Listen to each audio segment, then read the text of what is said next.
Hi friends, welcome to my YouTube channel. Song मैंने आपण मानक पय मु गोटे न्यू रेसिपी आनी सेव तरकारी।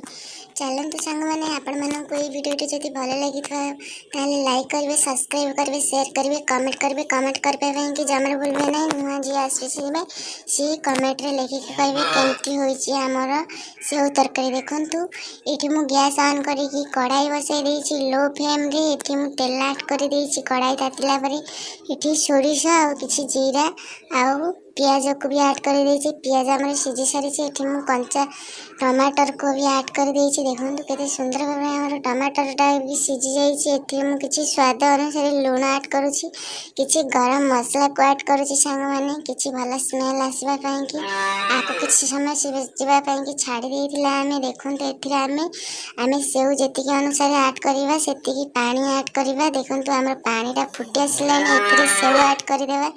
देखंतु संग माने आको किछि समय फुटीबा पई कि छाडी देबा।